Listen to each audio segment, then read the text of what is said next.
Sports, a place where many athletes find success. This is likely the final play that matters. End zone wide open. What a night for Mike Williams. But where there's a winner, there has to be a loser. He came a long way. You hear me? Come here, I love you, bro. Good. It's one thing to watch the game, but another to analyze it. Let's talk about the numbers. You ready? YouTube, what's going on, man? Back at it again with another video. It's your boy Numbers Fan Jay, and of course today we got the week 2 predictions for you, but we got a double dose. We got an NFL video for you today, as well as the NBA video for you. So stay tuned. I gotta give y'all the Western Conference Finals predictions. But before I get into this video, please leave a like, leave a comment, subscribe, hit that notification bell. If you're new, welcome to my channel. Welcome. You can find me here Mondays and Thursdays. Hit that notification bell so you know exactly when I'm dropping these videos for you guys. Now, without further ado, let's go ahead and get into the recap for the Monday night game. So, of course, with me making videos on Mondays and Thursdays, I'm always going to have to go back and recap on the Monday night games, as well as giving you analysis early for the Thursday game. So you got a little bit of give and take here and there, but it is what it is. So let's go ahead and get into it. Starting off with the Steelers at the Giants Monday night. Neither one of these games were very entertaining in my opinion. But Steelers at Giants, we picked the Steelers. The Steelers won 26-16.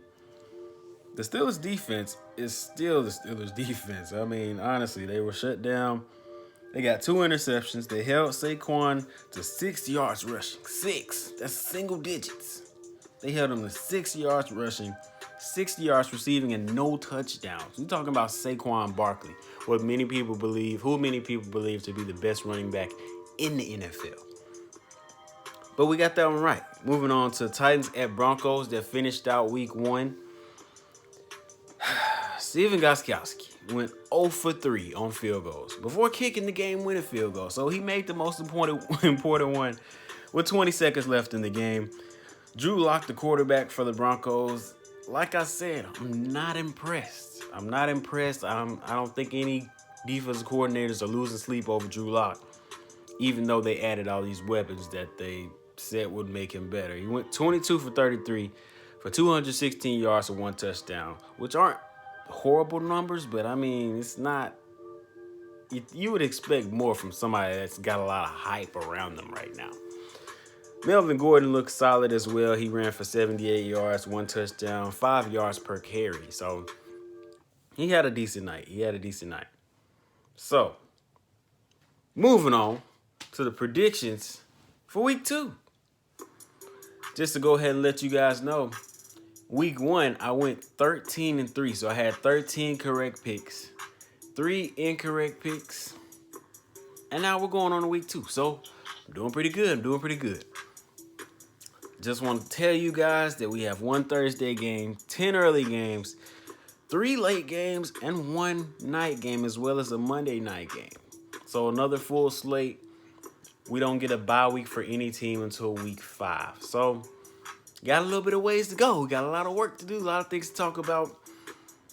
Also want to tell you guys before I give you these picks, history isn't always the most important thing in a matchup, right? I just want to get that out there because I'm going to mention a lot of history in these matchups, but I'm going to go against that history in a lot of matchups. So stay with me. Thursday night, starting off a Thursday night game, Bengals at Browns.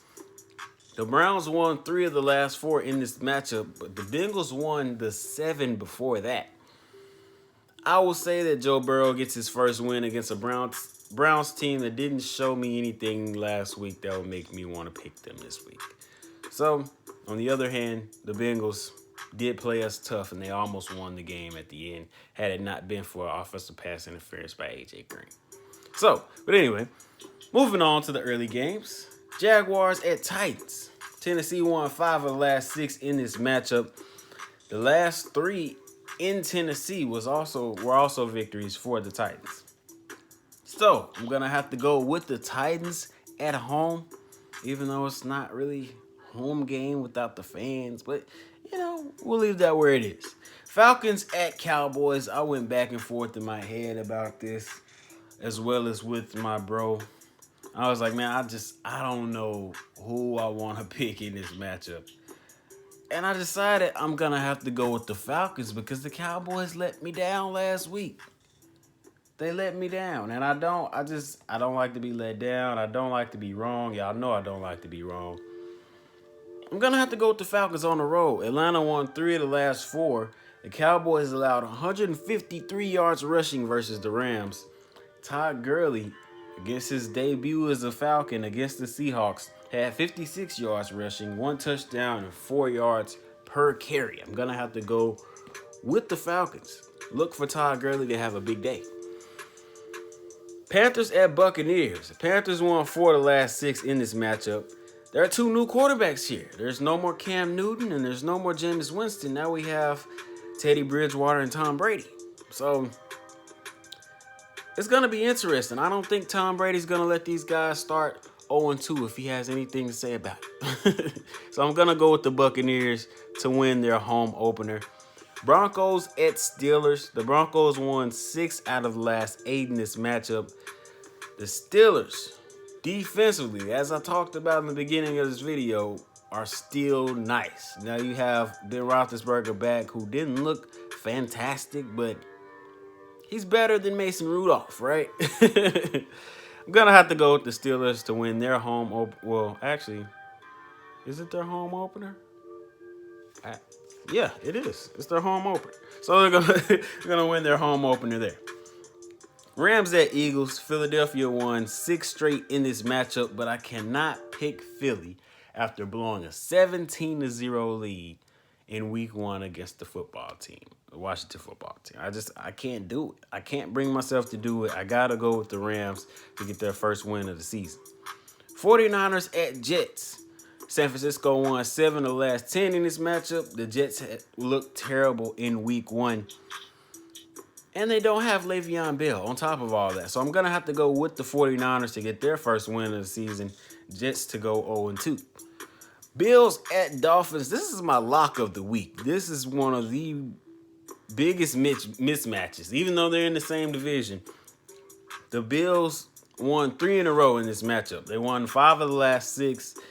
Is this the Bills' year? We might have to start asking that question after they beat the Dolphins in week 2. They're going to go 2-0, and we'll be back. Vikings at Colts. Colts won 4 straight in this matchup. Vikings allowed 364 passing yards and 4 touchdowns versus Aaron Rodgers. And most of them were on contested catches. I'm not going to lie to you. He had to throw some back shoulder balls. He had to fit the ball in some tight windows. It just showed that the Vikings have poor ball skills. There's no more Xavier Rhodes there. This is tough. I'm going to have to go with the Colts to get their first win of the season at home. Lions at Packers. Lions won 4 of the last 6 in this matchup. Lions allowed Trubisky 3 touchdowns and gave up 149 yards rushing. So I'm going to have to go with the Packers to move on to 2-0. They looked amazing versus the Vikings, offensively at least. I can't really say that for the defense. But look for another shootout. Got to go with the Packers. Giants at Bears. Giants won 4 of the last 6 in this matchup. The Giants allowed 113 rushing yards to Benny Snell. Who's that? Who's that? I'm going to have to go with the Bears at home to go 2-0 and shock the world. Starting off 2-0. The Washington football team at the Arizona Cardinals. This may be the game of the week, ladies and gentlemen. Both of these teams played great last week. The Cardinals shut down San Francisco on 3rd down, had them 18% on their 3rd down conversion. So I'm going to go with the Cardinals here. The Cardinals, another team shocking the world, starting 2-0. Ravens at Texans. Baltimore won 41-9 last year. They won 9 of the last 11 in the matchup, and this defense of the Texans is not getting any better. We talked about it. Their secondary is just terrible. Mahomes showed you that again last week. Gonna go with the Ravens in another easy win. Chiefs at Chargers. Kansas City won 11 of the last 12 in this matchup. They're my boys. Y'all know they my boys. But I'm gonna have to go with the Chiefs. Joe Burrow missed a few open touchdown throws. Mahomes is not gonna miss them. He's not gonna miss them, guys. The Tyrod-led offense for the Chargers did struggle passing the ball, but they didn't struggle running the ball. So we'll see how well we can run the ball against the Chiefs. That will be a factor keeping Mahomes off the field. There's no Derwin James in this matchup. There's no Drew Tranquil, who's our starting linebacker. So we're in a bad spot. I'm going to pick the Chiefs. We're going to pick the Chiefs on the road. Patriots at Seahawks is the night game. Seattle won 7 of the last 10 in this matchup. Russell Wilson is rolling. The Patriots defense gets his first challenge of the year. Stephon Gilmore and those boys, the reigning MVP, the reigning defensive player of the year, gets a challenge against a quarterback that just finds a way to make plays. They call him a magician. It's crazy how Russell Wilson makes plays, makes something out of nothing all the time. But I'm going to have to pick the Patriots. I'm going to go with Cam and Bill on this one. I think they're out to prove a point. Like I said in my division predictions video, I think Cam and Bill they're on a redemption tour. They got to show the world that they can do it in another place with another quarterback.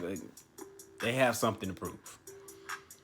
Monday night game, Saints at Raiders. Saints won 3 of the last 4 in this matchup.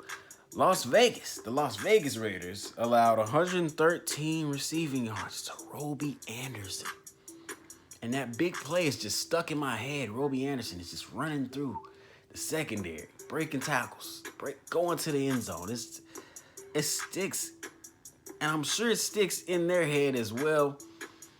Good luck guarding Michael Thomas this week, Las Vegas.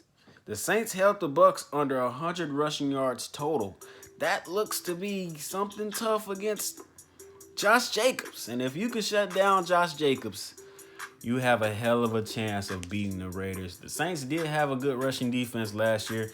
I'm going to go with the Saints to move on to 2-0 and keep the Raiders from moving on 2-0, which is really going to help my Chargers. But that's all I got for y'all. As far as the NFL video today, stay tuned for my Western Conference Finals predictions video dropping soon. Today, we have football and basketball on today. You gotta love it. You gotta love it. Leave a like, leave a comment, subscribe, hit that notification bell if you're new. Thank you for your view. I appreciate you. It's your boy Jay. We out of here.